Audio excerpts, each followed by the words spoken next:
How clean should we be keeping this? Are we no swears? No swears. Copy. No swears. Hello and welcome to an episode of Meijor League, the podcast for aspiring entrepreneurs. I'm your host, Don Meij, and our guests today are Dan Allan and Ed Ross from Trademutt. Trademutt was founded in 2018 and is an Australian workwear brand that specialises in high visibility, stylish and durable clothing designed for blue-collar workers in various industries. The brand is known for its bold, colourful designs and commitment to promoting mental health awareness in the workplace. Through their services, this is a conversational starter, or TIACS. Trademutt partners with organisations to raise awareness about mental health issues, particularly focusing on the well-being of blue-collar workers. Dan and Ed were kind enough to join me in my home to record this episode. Let's go back as far as you want to tell us about your journey, what we can be inspired by. Go on, you start. I'll chime in. I suppose it goes back to when Ed and I first met, which was a beautiful day on a building site here in Brisbane at a job in Kenmore. We started working for a builder on the same day as each other. About 11 years ago. Yeah, about 11. Yeah, 2014 it was. Ed was just starting at his mature age apprenticeship. And I was a couple of years out of my time, had just become a tradie. Myself originally from Sydney, Ed originally from Longreach. Not too many reasons why two blokes like us would have met that day. But, we were lumped together as two new blokes on site and a little flame was lit. And, that was the beginning of a great, prosperous relationship for us. Yeah, there was. Yeah, basically. We were just doing, lots of work together, lots of cash jobs. We, I suppose, would talk a lot on job sites about what we do when I got signed off. We started a building company together. We looked around and saw a lot of builders. We were like, we don't want that lifestyle. That looks horrible. They're never home. Their relationships are rocky. It's very stressful. So, Dan and I were just looking at different ideas and different concepts of businesses. And, during that time, we were doing lots of cash jobs, weekends, saving up a lot of money, just working really hard. So we'd work for our boss during the day, knock off, go and do bathrooms, decks in the evening. So we're the people out there annoying everyone with the drop saw going off at 11 o'clock at night on a Tuesday, then wake up and go back 5:30 and get into the next day. So we basically got to a point where we're like, we've got all this money saved together. What are we going to do? And I remember we were on a job site in Milton and we had all this sort of overburdened soil. And we're like, we need to get rid of it. And our boss is like, I need to pay to get rid of it. And I'm standing there going, hold on. There's definitely a job site in Brisbane right now needing soil. It's just free. We'll just drop it off. How is there not something? He goes, there's an app for that. And we're like, why don't we use it? He goes, it's shit. We're like, we'll make another one. So then we were like, just this business concept idea. And then that kind of turned into, there's no LinkedIn for tradies. There's no So did you actually make an app? No. Well, this is the journey, right? So we used to sit there and we had the wireframes. I remember sitting in Dan's house and in Toowong there on Birdwood Terrace and had all the wireframes out. We're like, this is what LinkedIn for tradies look like, blah, blah. So we spent, months just trying to put that together at nights and weekends. We had pieces of string that would talk about this button does that and goes to this page and like everything. And then we got to the point where we were like, okay, we need to validate this idea. And we were like, neither of us have really got too much money. We don't come from any money. We can't punch anything into getting this going. We need to go out and get investors. And no one was going to invest in this concept of getting tradies to put CVs online and blah, blah, blah. So we're like, okay, what are we going to do? And then we're like, we need to be able to make more money than we are right now doing all these cash jobs. And we'd already had this idea for work shirts and we learned about this thing called social enterprise and Dan had lost his mate and we were going through this whole motion of mental health and why isn't anyone talking about it? And basically Trademutt was the concept to basically get some momentum and get everything going. And it's just sort of ballooned into where we are now. That's the long form journey. And what was the instigator then? What was the first steps that really got you going? Yeah, so Ed mentioned, there's a lot of pieces to our story. So there's the whole part of it where I lost one of my best mates to suicide here in Brisbane in 2016 December, and that was my first experience with suicide. Mm-hmm. And following that, myself and Ed kind of used to talk a lot about the mental health space, and being two tradies, it wasn't a subject that anyone was talking about on site. And, in the period of time processing that loss, Ed was really my number one support network on site. And at the time I was supposed to be his tradie, the one looking after him, but then all of a sudden the roles had reversed, and I was rocking up to site with tears in my eyes, and he's the one suddenly having to look after me. And, we started to talk about this mental health space, and we kind of looked around and we looked at the advertising, the way that mental health was being sold out there. And the only thing that we were familiar with was like the bus stop shelters on the side of the road with dimly lit rooms and a depressed looking bloke with his head in his hands trying to personify depression. And we kind of, struggling with that grief and processing that grief and seeing this kind of advertising, we were sort of like, well, no wonder no one wants to talk about this stuff. Why would they when it's being sold to us like that? And we thought, something needed to be done to, I guess take a bit more of a fun, lighthearted approach, a bit more of a relatable approach to getting the conversation started. And, as Ed said, we were sort of working on these other ideas, and we had this idea for, some workwear, and we learned about social enterprise and using profit for purpose. And that was really when sort of our, business Trademutt really came together. We sort of linked those two ideas and thought, well, we needed to make some money to, work on this other idea of the LinkedIn for tradies, but then the real idea became the one that it was supposed to be in the end. Yeah, the pivot turned into the main thing. We're like, okay. The pivot point. So so we thought we could make some colourful workwear and use it to start a conversation about mental health, and something as a bit of a tribute or in memory of my mate, that I'd lost, but also many others out there who have experienced the same thing in an effort to drive that cultural shift. So for us, the starting point after sort of seeding that idea was quite literally going down to Officeworks and buying the most expensive packet of colouring in pencils money could buy, and not having a design bone in our body. We'd sit on my back deck with some printouts of blank shirts and these colouring in pencils and a 6-pack of beer, and we'd just colour in shirts, trying to design these work shirts. Pretty sophisticated. We very quickly realised that we had better employ a graphic designer because we do not have a design bone in our bodies. So you're still working? Still got still your jobs? working. Got your day jobs, and this is something you're doing? 7 days a week. We're working 7 days a week, 16-hour days. We'd have a couple of weekends off from time to time, but we were doing 7 days a week for about 2 years to save the cash to start this business. And so this is a 2-year period now? Oh, yeah. 2-year period, yeah. So Dan's mate, that tragedy happened end of 2015. 16. Yeah. And then it was 2 years to the launch. Our launch date was 15th of March 2018. And that was kind of pretty wild. We actually used to come down for our weekly shareholders meetings just here at Newstead Brewery. And anyway, we came down one Thursday arvo, and we finally had our samples that were from China that were the right colour, they fit. They didn't even have this conversation started on the back yet. Right. And we're like, righto, we better wear these down the pub and test them out. So I took them down there, and we were sitting right out of the way, like we were out of the thoroughfare, and 6 different people came up to us over 2 hours and asked us, what's the go with these shirts? Like, they were just so bright, and they were just asking. So we were telling them, So, and are these the shirts? No, the different design. It's a few generations. These are far more advanced. These bad boys. But they came up and were asking us questions, and we were telling them, hey, this is like our idea, and Dan's made, and we wanted to start a conversation. Blah, blah, blah. This fella came up just at the end who was from Quest magazine. And goes, guys, want to do a story on it? Dan goes, yeah, well, it's your career, mate. No worries, but we'll do it for you.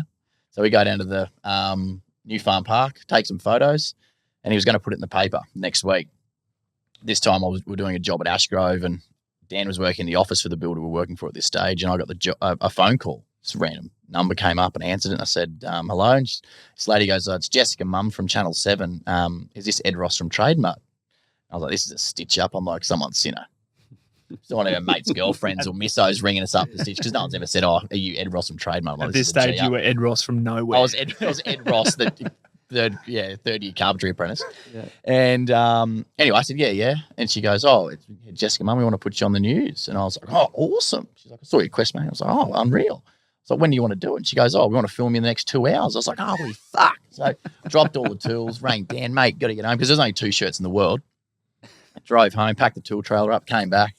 Anyway, then ended up getting on on news in Queensland. Yeah.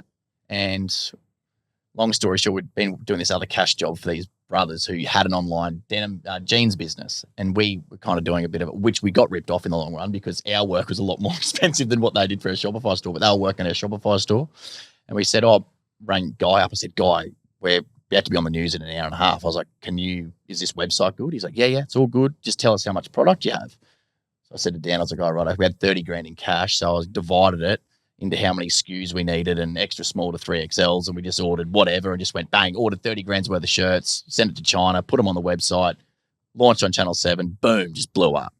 And we turned over 30 grand in like 72 hours. Like it was just, it just went nuts. And it got syndicated nationally. And what was your spiel on Channel 7? Oh, you should have seen us. We look like the two biggest dickheads in the country. Yeah, we sure did. I looked like Krusty the Clown, if you're familiar with The Simpsons, and Ed looked like Pablo Escobar. Yeah, I had the tash. My wife hated it, still does, but I had it all shaved in. The tash was looking fantastic. Yeah, we really had no idea. We were just talking about the idea behind what the shirts were to do.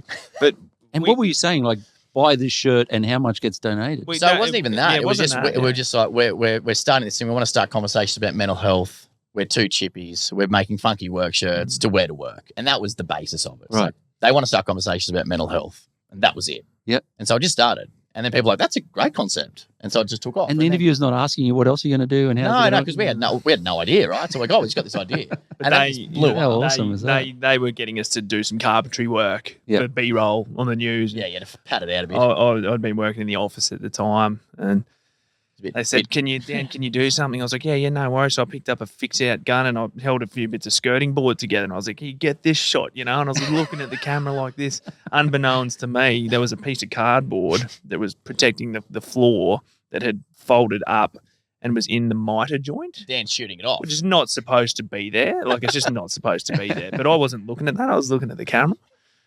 And, they came for us online. On the socials. People do not us. miss a thing on the news. And they're like, this is a great idea, but there's no way I'd trust these blokes to build my house and all this kind of stuff. So we really had no idea what we were doing. We didn't know anything about mental health. Yep. We didn't know anything about workwear, textile production, design, business, finances. e-commerce, nothing. We knew nothing about it, but we had an idea and we believed in it and we were prepared to work hard. That's the one thing that we knew that we could do. And we'd saved, as Ed said, $30,000 cash to dump into it. We bought 2 computers and 1,500 work shirts. So, so it's crazy. And then what happened?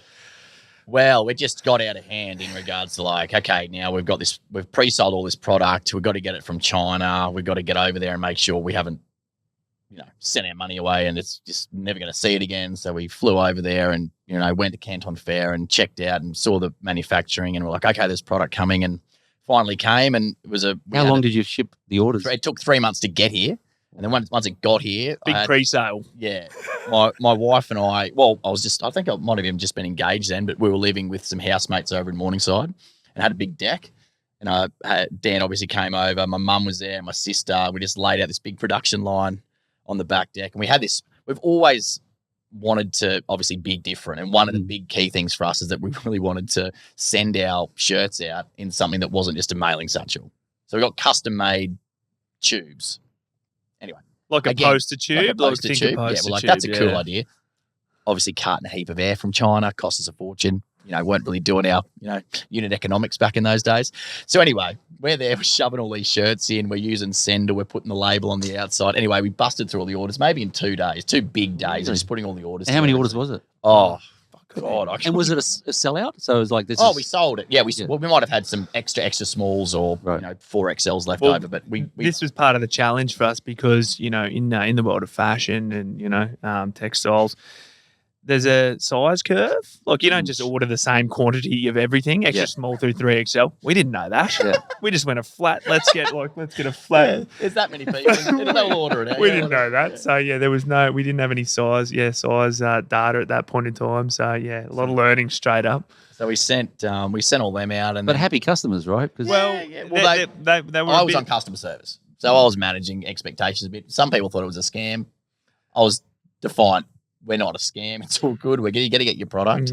And, so it just got kind of ballooned from there. And we spent the first 12 months once we quit our jobs and we're doing it full time, we never. What gave you the courage to do that? Just the orders just kept coming? Well, I came back from China and had a blow up with my boss, and I was telling him to get fucked and quit, basically, which was easy for me. And then Dan took another month or two to come along. Well, I was in the office at the time. I was bloody running the show, so I couldn't just walk away. Right. So I remember ringing Dan up, being like, "Mate, I'm just quit." He goes, "Oh, That takes a lot of courage. I mean, you're just engaged. Well, he wouldn't let us wear our shirts to work, Okay. and I'm like, "Mate, you know what? I'm done." And that did you was get like- another job, or you just straight full time into I was business just now? doing a few cash jobs, just driving around town. Doing a So few cash at the jobs. time, we were knocking around some startup incubators in Brisbane, and we took on some seed investment. We found an investor who came on board and gave us a couple of $100,000, which sort of opened up our runway a little bit. And so we thought, oh well, that's How did you know what to do with that? yeah, exactly. Yeah, Well, we good didn't. question, So we're about to get a great part of the story. I mean, it's This not. will make a great little snippet. This is not what you went to university to learn about. It's not like something No. in your No. family. So No, we both got certificate 3s in carpentry joinery. So yeah, $200,000 and a warehouse full of work shirts. Marketing, let's go. Let's spend a heap of money on marketing. Yeah, so we didn't really know, what marketing entailed at the time, but we waxed that cash on a whole lot of things that did not work for us. What we did, and I'm like, I'd say it's a trap for a lot of people that don't have mentors in the space to kind of help progress along. It's like once you get to a concept that's then proven and you feel out of your depth, you just look to anyone to be like, hey, you know more than this. Let's just pay you to help us do this. And you kind of just outsource it and just hope that they're going to have your best interests at heart. but the seed investor, were they also going to bring some skills? No, that he was just money. more just money and good luck, Which was boys. maybe a learning for people too, that if Learning, someone's going to bring money, they also bring a skill. Initial seed investment definitely wants some Yeah. added value for sure. But I just remember, again, being down here, it was off, what's the name of the street? I can't remember, just around the corner here. And I just remember being in Dan's old Hilux and I'm just had my face in my hands in the passenger seat. I'm looking at him. I'm like, we are fucked. We are out of money. We are done. We're going to be back on the tools. We are. This was This is October of the year we launched. So we launched on the 15th of March 2018, and by October that year we were waxed like, it all. It was all gone. There was no money left, and we're like, we're done. And we had a second shipment of shirts that had rocked up, and so we were like, right, we've really got to get to work and figure out how to get out of this hole. And so we went and had sat down, got a whiteboard out, a few texters. We just like, we're going to come up with an idea. Anyway, I went to the bathroom, came back, I said, I've got it. Portaloos. Dan's like, what are you talking about? I said, mate, I used to hide in Portaloos at work all the time. People are hiding their emotions. There's something here. There's a PR stunt. So Dan rang up Viking Rentals. We're going to lock ourselves in 2 Portaloos. Can you give us 2 Portaloos? They're like, no worries. Got them wrapped in our print, put them in Queen Street Mall, got onto the Today Show. Carl Stefanovic covered us for 2 days every morning, locked ourselves in there for 24 hours, live streamed it, did 70 grand in 2 days. We're back in business. Fuck, it was on. So we dug ourselves out of that hole. that was our first near-death experience. We had a real good near-death Survived experience. by a crazy stunt. Yeah, Yeah, exactly. got to do whatever needs to be The done. things you Right. do to keep the dream alive. Yep. Yeah. I don't think we'll be locking ourselves in Portaloos anytime soon. Yeah. And luckily for us, our Was it brand. hot? Was it summer? Oh, it was under that marquee just outside JB Hi-Fi there. Like it was Right. in a good Okay. spot, Yeah. Near the Hungry And Jacks. it was a and stuff, nice yeah. spot. No, Yeah, brand- got a bit gnarly there about 3 a.m. It did, yeah. And our brand new Portaloos, so they were not like, they hadn't been to festivals or anything like that. They were like sort of good to They go. were fresh. So. But we were live streaming that whole thing. So we had GoPros on the inside of the toilets, and we had TVs on the outside, and we were trying to impart this message around, vulnerability. Right. And like as Ed said, tradies hiding their emotions, and you don't often get to see, a vulnerable position like the inside of a Portaloo. While someone's in there. And Ed's actually a celiac. So Not the greatest guts. and he forgot at one point in time that there was a live stream Well, after camera, you've been in there 18 hours, you kind of glaze over a bit.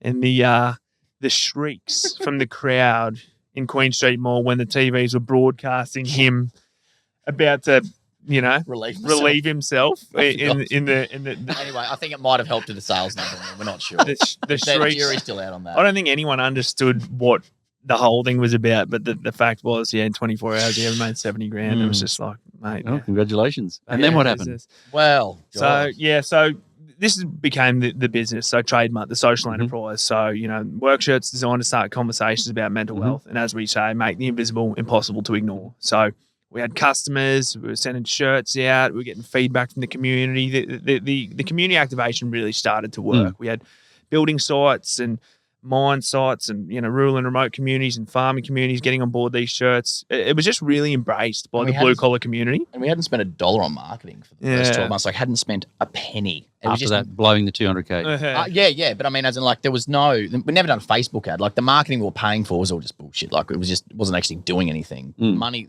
we hadn't spent anything on actual direct marketing. It was just all word of mouth. People wearing the product and sharing the story. And it was just, really incredible, the organic growth of it without us really realizing what was happening out there. Absolutely. And a lot of these corporations, they buy the uniforms for their employees, right? Yeah, and that's one of the things that we didn't realize at the time, that, we didn't know anything about e-commerce. But we also didn't understand the B2B proposition that we had, on our hands there. That, there was a real good, commercial element to what we'd created, and the businesses would be able to jump on board. And it's so unique. Did anybody come to rip you off with the idea? Went, oh God, these guys are onto something. We've had a couple. We've seen them come and go. Yep. It's pretty hard. Look, from our perspective, initially when a few people started to sort of, I guess, rip it off a little bit, we kind of, initially you're like, oh, who are these guys? But then we sort of realized, you know what? We know what we've put into this to make this work. If anyone wants to come along and try to do the same thing and replicate the story, go for gold, because bugger, mate, this is hard. This ain't easy. If you want to go lock yourselves in toilets for 24 hours, be my guest, hopefully, it doesn't come to that. But a few of them have come and gone. But, I suppose what people have got around with Trademutt and with us, throughout our journey is the relatability, I suppose, of the fact that we're both tradies, just having a crack. I've got a lived experience, story of losing one of my best mates, and the reasons why we've got into this, I suppose, are authentic. And I feel like that's the thing that's really carried us through. So we've always just been pretty true to ourselves and who we are and what we do. And we've never pretended to be experts in the mental health field. We've been on a hyper learning journey ourselves in this whole time. And my God, we have. What happens now with mental health? So what does it mean today? So you're raising all this money, and then what is it? Yeah, so how does it work? Half of the profits that we make, we give away. And for when we first started, we were like, we don't want to tick a box, go to an existing non-profit and just donate, $5 or $10 grand, because we weren't even really making any money when we first started. And for some reason, we never even considered not doing this for some reason. Like, we were just like, we need to go and do our own thing and control the outcome, because we're not really happy with what's happening in the landscape. Yep. Naive. We're like, let's just start our own thing. And then the feedback we were getting from the community was, shirts are great, starting conversation. Where do I go next? The conversation I need professionally, but I don't know where to go for that. And for Dan and I, we're like, okay, the landscape is take time off work, see a GP, get on a mental health plan, try and find a psychologist or a counsellor, book in and go. It's like, well, that's a really long, arduous task. People can fall off there at any stage. We need to make this easy as, because it's a lot easier, just knock off work, go pick up a carton of grog, sit home, drink your sorrows away, right? Than going and seeing a professional. And I think a lot of Aussie blokes don't want to talk about it. It's sort of a bit Australian, right? We don't talk about that stuff. So we're like, we're changing this. Let's make it really easy. Yep. Let's just buy a burner phone, hire a psychologist, pay them to sit there and answer the phone when it rings. No brainer. So that's what we did. So we launched TIACS, which is text and call counselling service. Now it's Monday to Friday, 8 a.m. to 10 p.m. We've got 14 counsellors that answer the phone, in 2 shifts every day. And it's busy? Very busy. We had 580 clients last quarter. And of that, 370 of them were new. 75% of them are male. On average, they're having 4 sessions. And it's Australia-wide? Australia-wide, national, yeah. Hasn't gone into New Zealand, just Australia? Nah, because of the model of care, it's a bit difficult governance-wise to actually do it in New Zealand at this stage. But Australia's gaining really good momentum, and the vision for TIACS is to be the mental health counselling service you tell your mates about. And you must be so proud, the lives you're changing. It's amazing. It's been an interesting journey, because didn't sign up for any of it. It's not what we ever imagined. We started with 30 grand and a couple of work shirts and an idea. But I suppose our tenacity and our appetite to genuinely create solutions to the problems that we saw it comes from a genuine place. It was never going to be enough for us to just, as Ed said, donate to an existing, say, support service that isn't maybe necessarily hitting the mark of our cohort. So yeah, it wasn't like we didn't have enough on our hands. How did you know to make sure it was safe too? Like you're sort of winging it as you're going. You're winging it. Totally. And it's a dangerous area if you get it wrong. Oh, so how for did sure. you? How did you? Well, initially we didn't. We're naive. Right. Initially we didn't. Yeah. Let's just have a go. Yep. Let's just have a go and figure it out. Mm. And that's just kind of always been our mentality. Like our COO at Trademutt now, it's like cannot work out how we ever got product into the country. Neither can we probably. It was just like, well, we needed to order it. So we chatted to someone who knew someone in China, and then how do you get the money there? Well, we had a CommBank account. So we went down to CommBank and told them the address, and then they sent the money there, and then chatted to them on WeChat. Like it's just figure it out and ask for help and find people that have the answer. And if they don't, they will normally put you in the direction of someone that does.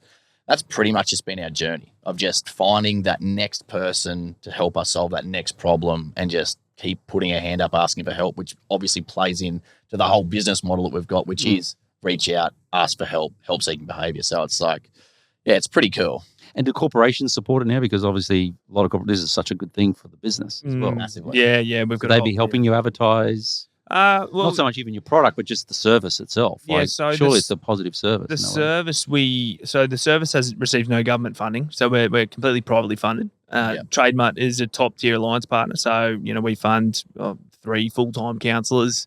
Last financial year alone, we've got about 4 other top tier alliance partners who give us $120,000 a year, which covers the wage of 1 full-time counsellor, and we've got about 45 other businesses who have subscribed to part thereof a counsellor, and that's our funding model. So we've got a whole bunch of TIACS Alliance. industry partners who jump on board the TIACS Alliance to help us fund counsellors. And in return for that, we've got a clear set of data of impact that we're creating around the country. And we're really, really collecting some awesome evaluation data about, the impact that we're having around the country and the kind of people that we're getting in front of, and things like the presenting, symptoms and reasons why people are reaching out. So the number one reason that anyone reaches out to TIACS is for relationships. Shock horror. Underlying that, there's, things like financial stress and, housing stress is something that's coming through a lot more now too. So job stress, all these kinds of things. So we're getting a hell of a lot of data about, the state of mental health in our cohort around the country. And that, again, is not something that we ever imagined that we would be collecting at a point in time when we, we're sitting in 2 Portaloos in Queen Street Mall. So, wild. Amazing what happens when you put yourself out there. And then you just keep evolving how you're applying and educating and... Yeah, getting better and, continuing to innovate on product and innovate in regards to where we're actually getting our product out there and the products that we're matching to our retailers now. So Trademutt, it's quite a diverse revenue stream business because we've got direct-to-consumer online, B2B and embroidery, we do custom bespoke workwear, and then also we do physical retail in wholesale as well. So we're in BCF and Totally Workwear and Hip Pocket, and we're in almost 200 stores nationally. Congratulations. And, our second year of our Bunnings partnership this year, so that's pretty cool too. So that's significant. Some massive partnerships that we just could have never imagined happening. But and how many people are in the organisation now? We got about 40 across both organisations, both businesses, which is a few mouths to feed, for a little shirt business, I guess. But it didn't start there. I suppose we've slowly built our way up and are continuing to evolve it. And do you measure how much you've donated or given or funded? Do you measure that? So we measure it through sessions provided. Right. So that's for us. I'm just trying to think off the top of my head now. It's about 4,500, I think, off the top of my head. Trademutt, sessions. So it's on the website. So from the get-go of TIACS, the very first thing was like, well, we've got to, when it comes to social impact, you got to measure your impact, right? Yep. With TIACS, we, from the get-go, we're like, right, we need to measure our calls, our clients, all this kind of stuff. We employed the services of a local impact data company in Brisbane, which unfortunately went bust. Shit the bed, some would say. And we lost all of our data, all of our impact data from 2020 to 2023, I believe. Oh, and you couldn't get it back? Pretty much. It was all dirty. It was dirty data. The way it was all being... Anyway, we're like, righto, we'll just cut. So we've had the first two quarters of this year with our full new telephony impact modelling system. It's great. Yeah. Yep. And so, the stories and the actual Like there was a 2% cancellation rate in the first quarter. 2%. You wouldn't get that in private practice. You know what I mean? 2% is unbelievable. It's free. So you'd think people would be like compelled to get, you know what, I'm not going to go. I'm not going to lose anything out. But 2% of people cancelled. So it's like. Well, it's obviously meaningful. It's working. Yeah. And people are telling their mates about it, which means that the service is actually working for them. And when they're reaching out, they're like, this has been so good for me. I'm going to go tell my mate or loved one or colleague that they should also do this as well. So good. And do you measure like the growth of numbers? Like how's it growing year on year? Yeah. So, well, I mean, because we've only just rebuilt, you know, the data and reporting system, we're into our second quarter of data analysis. So we're seeing some consistent growth across the 2 quarters. But, you know, things that excite us are like, say, as Ed mentioned, you know, our vision is to be the mental health counselling service that people tell their mates about, which is important for 2 reasons. Because if you're telling your mates about it, it must be a quality service. You wouldn't tell anyone about it if it was shit. Yep. And telling your mates about it breaks down the social barriers around help-seeking behaviour. And for Q2, we've seen 55% of people using the service are made up of hearing about TIACS through workplace, family and friends, or conversations with people in Trademutt shirts. So 55% of people are getting their way through to TIACS through having a conversation with someone. That's awesome. Like that is what it's all about for us. So we're just starting to see that sort of impact out now. QR code. So people having a conversation in the shirt, they don't have to remember anything. Just scan this code, mate. Away you go. Book an appointment. Yeah, good to Simple. go. And where does it keep evolving to? Do you have a vision? Is it your life's work now? Is it something you think you're going to be doing for the rest of your life? How do you? Yeah, we're excited to just continue to fill the gaps in our space. So we've taken the mental health landscape, I suppose, in the blue collar industry by the horns. So the next step for us is to start a training business, an on-site training organisation that can fill the gap sort of between Trademutt and TIACS. So once we sort of get that up and running, we'll have a 3-pronged attack to going after the mental health landscape, in the country for blue collar communities. So it's exciting for us. We just continue to evolve and continue to problem solve our way through what we're doing and look for opportunities to provide solutions to what's has been a complex topic for our cohort. So it's pretty cool.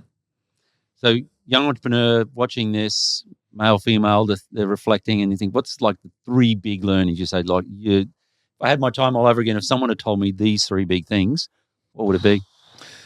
Don't be afraid to ask for help. Number 1, that is exactly what we're all about. So that's one of the biggest things that has got us through. Just keep on asking. There's people out there who've walked the path before you. Yep. And there's a lot of information that can be imparted just by asking a question. So don't ever be too proud to ask for help. Yep. Yeah, I think the second one is like, know your numbers. If you don't, find someone who does that can relay that information back to you. It's like you just get so far into the journey and you're juggling so many balls, but it's like you've just got to make sure that the fundamentals of the business is actually sound. Otherwise, you're just pushing shit uphill and you're hurting yourself more than anyone. A lot of guesswork. Oh, so much. Yeah. So that's a big lesson. I mean, I think one of the biggest ones for us is just have a crack. Just start somewhere and have a crack. That's what worked for us. Where you start isn't where you end up. Yeah. It doesn't have to be where you end up. Like the idea can evolve and change. And we started with an idea to shift soil around building sites. And now here we are. To a LinkedIn model, to selling shirts, to running Australia's biggest blue collar counselling service. So it's a common story of people we talk to. It's just that where you think you're starting, but you just learn so much, and then it pivots to this little window, and then you're doing something completely different. And I think it's important to be flexible, with your mindset. When it comes to that, like don't be too stuck in your ways that you're not open to flexing with where I suppose the universe is pointing you towards. That was certainly what happened for us, and it's been a really, really cool journey. And how do you guys decide who makes the final decision between you? Ed and Who's the boss? So no, we're polar opposites. The disc. We're exact opposite. So Ed's in 2 marriages. So he's got his wife on one side and he's got his other wife on the other side. Right. We serve very different purposes, but it is very much like 2 marriages. We've got a throuple group chat. But that's how serious it is. Myself and Ed's wife, we get along great because we can bitch and moan about him because we've got the same issues. Ed and I, and it's really good for us to really decompress with each other because even Lance was in the office this week and, she said something about, I'm a details guy. He's not a details He's the ideas guy. Yeah. I could brush over the details. And so, yeah, she's telling me stories. And I'm like, oh, God, yeah, I can relate, Lance. It's all good. So, no, Ed and I got really good at if we were going to get a divorce, it would have happened a long time ago. Yep. We got good at working together on the tools. We knew that we could work hard alongside one another. When it came to, moving into an office and moving to business, there was a bit of niggle to figure out who's where each other's strengths lay, and there was a few good spats there at different points in time. Yeah. But we got good at conflict resolution. We've got good at arguing and having it out with each other, and that's just a process that you got to go through in any relationship. But like any relationship, being the number one reason why anyone reaches out to TIACS, communication is key. So we've got really good at communicating, and the verbal communication, the non-verbal is the big one. We can always tell when someone's carrying something that, one of us will be like, righto, what's up? Tell me. You can just tell by the body language. So, yeah, we've just got good at communicating our way through it. And I tell you, this journey has been an absolute roller coaster ride. And at the end of the day, that we're the only two blokes who are in the trenches with each other. And when your back's up against it, I wouldn't want to be in the trenches with anyone else. So, it's been awesome for us to be in the trenches together, I think. Yeah, it's a funny one. Like reflecting on like our relationship, we were having a good spat there at one stage last year. We had a psych come in and work with us for a bit. And he said, he's like, if you boys can work through this, he's like, you will not have a better relationship ever in your life. He's like, this is going to be the best relationship ever have. And like, I reflect on that a lot. And like, there's just nothing that compares to it. It's like a brother. It's like a, best mate. It's like you're married to each other, but it's just like you share everything. It's not just everything, but, but like it's a bit, a fair bit, but like nothing else. Any other mate, like obviously, like my wife and I have a very similar relationship, but like other mates, you just don't have that type of. We've just been through so much, and it's just we're so lucky that we've also really clear that we're willing to grow, accept that we make mistakes, not blame each other, and be like, "Yep, I fucked up. Let's sort it out. Let's figure it out and keep going," because it's not just about us anymore. It's also the two businesses that we've built and the thousands of people that rely on what we deliver. And it's like if the marriage breaks up, the kids are going to go everywhere. And so we need to keep this ship really tight. Yeah. There's a hell of a lot of pressure that comes with that sometimes because we're playing in a pretty serious space. Yeah. And we're playing in a space where, as Ed said, there's thousands and thousands of people around this country who depend on the work that we do now, for their own well-being. Yeah. And we get stories every day of people, coming, out of the woodwork saying, conversation in Trademutt shirt saved my life. A conversation with a TIACS counsellor saved my life. I wouldn't be here without the work that you guys do. And it happens every day. And it can be, it's incredible and it's validating and rewarding, and it scares the shit out of you at the same time because, as Ed says, it's bigger than us, and the responsibility to keep it going is it's a big responsibility. But I suppose that's a test for us that we're in it, for the right reasons, and that we're committed to continuing to grow it and evolve it because it's bloody bigger than this. Come this far. The social impact space is interesting because having lost my mate, that didn't happen, and then I turned around and was like, we got to do something to fight this. We got to do something, which is often what happens. When people want to do some sort of impact work. For us, that happened, and that was just a part of our story. And then sort of a couple of years later, when we got into this business journey, that's when that idea connected. So there was a lot of time to process that grief and go through that. It wasn't a knee-jerk reaction, to what had happened. Yeah. But the impact space is very interesting because as a social enterprise, as Ed said earlier, we give away 50% of our profits. So it's a lot of cash to be given away, and so many businesses don't even make a profit, let alone making a profit, giving half of it away. So Ed said, know your numbers in business, particularly if you're giving half your profit away. You want to know your numbers. Because for the first couple of years, we didn't make a profit and we were still giving cash away. So. We're digging big holes. We're like, woo up. We got to be better here. We're killing ourselves trying to make. Trying to do the right thing, but it's if we die. So we got to do this properly. And we're in the business of mental health. Well, this is how I sort of describe it. We're in the business of mental health. So we're, we've created a social impact workwear company to not only start conversations at peer-to-peer level, but also as a funding solution to fund, mental health counselling for our cohort. On the TIACS side of things, we're in the business of mental health, clinical care. So we've created a mental health counselling service that is in its own right, a well-run business. So, the impact space is interesting. Like, you need to be making money. If you're going to be giving 50% of your profit away, you need to be making money, in the first instance, and it's got to be, sustainable. It's got to be commercially viable. And so Ed mentioned our revenue streams, our sort of 4 main revenue streams, and we didn't know that we had those at our fingertips. Initially, we were just an online business selling a few shirts. So the way it's all evolved, if you want to make an impact, you got to be making profit. So the more we can grow the Trademutt business, the more sort of products we can bring to market, the more, support that we can tap into from businesses or wholesale or custom. The more we can grow this thing, the more profits we can funnel into TIACS, and the more lives we can support. So for us, the emphasis on making impact is huge, but the emphasis on making a profit, and growing that profit on a Trademutt side of things is almost more important, because if we can't do that, we can't do anything else. Exactly. So, and the more you can do, the more you can support. Exactly. And how do people find you?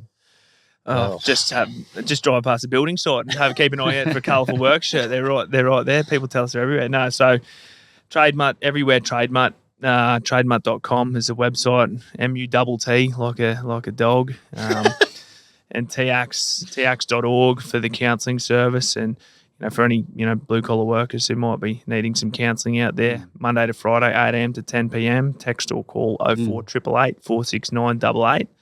Get yourself straight through to a counsellor and book in your first professional appointment for free. And do you need to be a tradie if someone's watching this? No, you can be tradie adjacent. If you're a partner of a tradie or in the family of a tradesperson, you get as much access. Anyone can reach out and use TIACS. You're just available for more sessions if you're from the cohort. But anyone can reach out and get access to a couple of sessions. And blue collar in our world is tradies, labourers, apprentices, farmers, transport workers, truck drivers, couriers, delivery drivers who work in the transport industry, mining, FIFO, That's the blue collar cohort that makes up our contingent. So, where does the product portfolio evolve to? Hard hats, work shirts. We've just released our first backpack today, and we like to name our products something different, And so our backpack is called the Mutt Sack. Mutt Sack. We've released that today, and it's flying. They're flying out the door. So awesome. Did an A/B test on the email. Trademutt's new backpack or the new Mutt Sack, and the Mutt Sack won the A/B test, so we definitely got the right name. But for us, who names this stuff? Who comes up with these names? Oh, it was in our whole org meeting on Tuesday. We just were like, we're launching backpacks, and someone was like, that doesn't really sound like a product we'd sell. And I was like, what about back sack? And then someone said, no, Mutt Sack. And then it just stuck. Everyone started crying, laughing. Yeah, it's fun. We like to have fun with naming our products. Our work shirts, our workwear range is our core range. It's our core, revenue driving products. There's so many sort of accessories that we can play with and test in the market. So, any accessories you can think of, hats, socks, underwear, camp chairs coming and all sorts of stuff. We want to do eskies and stuff possibly down the track. But for us, what we learnt really quickly was we tried to go really wide and do T-shirts and footy shorts and blah, blah, blah. But it was just like, as you know, your core product you need to stick to. And as much time as you put into the other products, it is exactly the same amount of time, but you're getting next to no return on that. So it's like we just went, okay, we need to triple down on the shirts and bring out more options more regularly and create that kind of limited edition factor, because people wear them out, right? And they want to wear a new one. Exactly. But the thing with us is it's like we bring a new product out, a new work shirt out, print every 4 weeks. Right. And people will obviously buy the product, wear it around. Someone will go, mate, love your shirt. Does each one have a new name? Yeah, everyone's got a new name. Absolutely. This is artsy fartsy. It didn't go that well, this one. Anyway, so they'll talk about it and they're like, I love your shirt. And then they'll jump on the website and they're like, it's not on here. It's like, because they're limited runs. They're all limited runs. Right. So that's their whole thing. It's like you got to jump on. If you miss it, you're not going to get it. And the people that have got it, they feel really like lucky because it's like, well, not many people have this one. So just a really cool little thing we've got going in the community. We do artist collaborations as well. So we've just done a couple. We've done one this end of last year with Brisbane artist Phoebe Paradise. Okay. Called Who Let the Frogs Out. So I brained it. Yeah, it went really well. Yeah, inspired. What's been the most successful one? That was really good. Red We've hot. got one that we released last month. No, this month actually. 2 weeks ago. Waddle It Bee. It's Australian native flora and fauna with a feature on the blue-banded bee. I don't know if you're into your bees, Don, but we've got a blue-banded bee on there, which people just love, to point at. But something that we see is that this is a tradie brand in its essence, but the appeal for Trademutt has gone far and wide past our blue collar roots. We've got teachers, healthcare workers. We've made scrubs. That are getting around hospitals that they love. Scrubs are going really well. The lifestyle component to Trademutt is really, really huge. So this, while it's a cotton drill work shirt, you can wear this bad boy fishing, mowing the lawn, out and about. So our partnership with BCF is really exciting at the moment because it's a whole new avenue for us to tap into that, boating, camping, fishing lifestyle, avenue. Because, what do you do if you're about to go camping, you go away, get your fun shirt out, you're about to have a fun time. So, like the customer mentality of going into BCF comparative to going into a workwear shop, quite two different things. So we're like, BCF is really we see it as a really good opportunity for us. Yeah. Well, congratulations to be two great mates. I mean, it sounds like you're also having a lot of fun on the journey. We try to. And the lives you're changing, the people you're now employing. Yeah. Congratulations. Thank you. Thanks, You deserve Don. to be really, really proud. Appreciate Can't it, wait mate. to see what you do next. Thanks, mate. Appreciate it.